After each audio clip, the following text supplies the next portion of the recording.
Hey, good morning to everybody. Happy Thursday. It's Daryl here. It's bright and early, 8 a.m. here in Connecticut on the East Coast. You can see my air conditioning's on. I just got back from a long walk, and it is hot here like it is across the whole country. But that's not what I want to talk about today. Once again, I keep seeing this is the daily thing from the right now is blaming undocumented or immigrants coming across our southern border, blaming them for the rise in COVID. If you've been watching my channel for any length of time, you know one of the things that I just cannot stand. One thing you'll never hear me say is anything like that's unfair, it's not fair, or this isn't fair. If you've been watching my channel for any length of time, you know that's just something it doesn't fly with me. I cannot stand people saying that something isn't fair or comparing themselves to other people. You know what it reminds me of? It reminds me of my siblings. My sister, when we were younger, my mother would always have to, my sister's like 6 years younger than me, and being younger and not quite understanding, my mother would always have to give her the same exact amount and the same exact size of Christmas presents, the same exact piece of cake. You know, otherwise it's no fair. Daryl got a bigger piece. That's exactly what a lot of people on the right remind me of right now. A lot of them refuse to get vaccines themselves. And this makes no sense to me. And they're blaming the people coming across the southern border.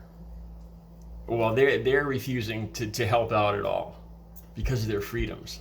They're blaming other people for the rising cases.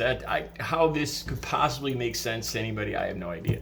All right, I'm going to use empathy a little bit. As I was out on my walk today, I just tried to do a little common sense with this. One of the things too that I didn't mention in the video that I did before on this is that, okay, the Delta variant was first detected in India, right? And it came to the United States first, before any of the southern countries below the southern border. It was here first. It doesn't make all that much sense to say that people from Mexico or the Honduras or whatever are spreading it here.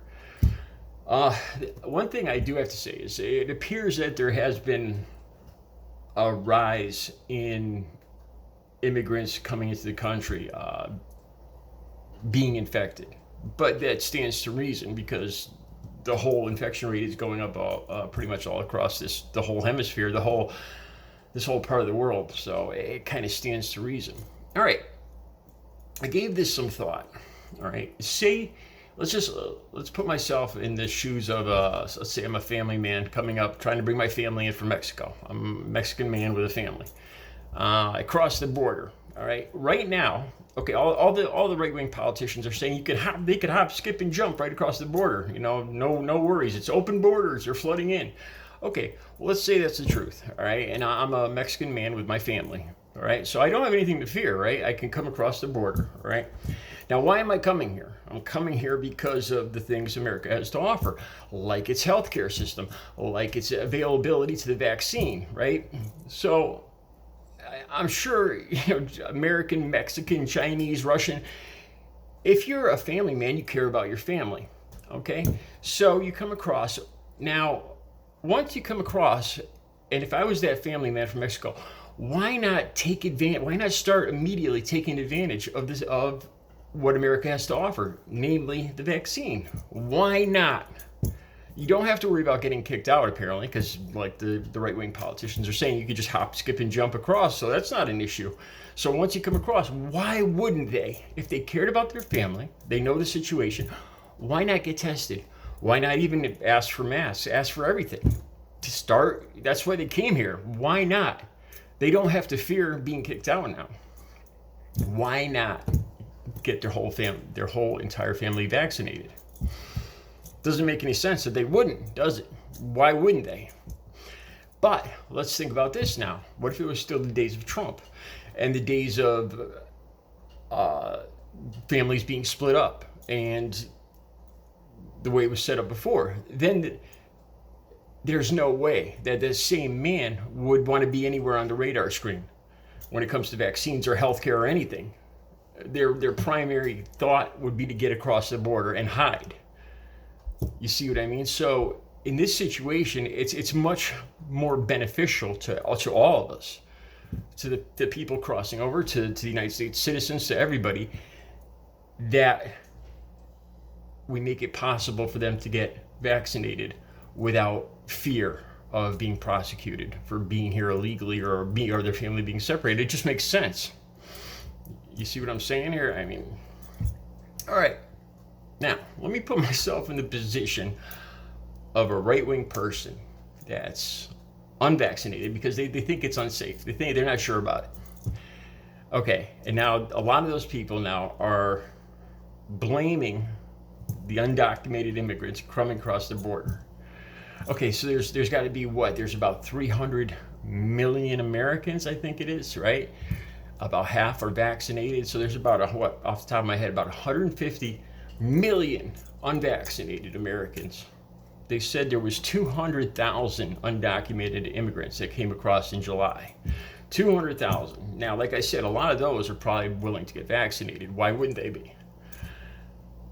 You have 150 million Americans that are pretty much refusing to get vaccinated. So where would you think the problem would lie there?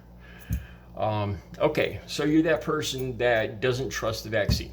Or you think that the cure is more dangerous than the contagion. All right, if that's the case, that's what I hear you're hearing a lot from the right? If that's the case, then why would you care? Why would you? A lot of these same people on the right are making fun of the whole Delta thing, the variants, like Matt Gaetz saying he's got the freedom variant and all that. It's like when it comes to them, it seems like they don't really even believe it. It's just like the flu, they're saying. So if that's the case, then why do they care? How come it's so dangerous and deadly and dangerous to this country when supposedly it's the people from the South, them, the others, when it's them that are unvaccinated? But when it comes to people in America, it's just like the flu. It's nonsense. It's just hype by the media. There seems to be two sets of rules here. All right. That being said, get vaccinated, wear a mask. I went out yesterday, and around here, in this state in particular, I noticed, like on TV and stuff, in the South, there's a lot more anger. There seems to be a lot more anger. I don't know if it's just the media showing this or not, but up here, there's a lot of people. You go into, say, Walmart. I went to Walmart yesterday, and I would say that it's not required here yet, but in certain towns like Hartford, it's required, I think, anytime you go outside to wear a mask now. Where I was, it wasn't required, but I would guesstimate off the top of my head, there was probably at least 60 or 70% of people wearing masks yesterday. And like I said, I went shopping with a family member yesterday, and there was no issues. There was nobody giving us looks because we were wearing masks. There's not a whole lot of anger here. I think as you see in other parts of the country, the red states, for instance. Like I said, I haven't been to the red states myself, so I don't know if this is just media hype or not, but you see a lot of yelling and screaming on TV when it comes to people just like I said in yesterday's video with Chet Hanks having a little hissy fit because he's got to wear a mask again. Once again, after what I just went through in the last month, what I went through watching somebody I love, how sick they got, how to say that this is the flu is, I can't, to say it's an understatement. It is putting it lightly. Wearing a mask after everything I saw and heard Audrey went through over the last 5-6 weeks before she passed away, and putting on a mask is not a problem. And the funny thing, it's not funny, but all the Trump supporters, the Republicans in my family, now after knowing what my best friend went through, they have no problem putting on a mask. No problem whatsoever. They're not overjoyed about it. Some of them aren't overjoyed about it. They might grouse a little, but they're not blaming anybody. They don't think they're being controlled. It's just a situation. I think most of the people here realize that the mutations, the variants, are pretty much the problem right now. not not a part of the not a particular party trying to control the rest of the country. Let me know what you guys think. If you're living in a red state too, let me know how the mass situations are going over there. All right, you guys have a great Thursday. I'll be back later with another video.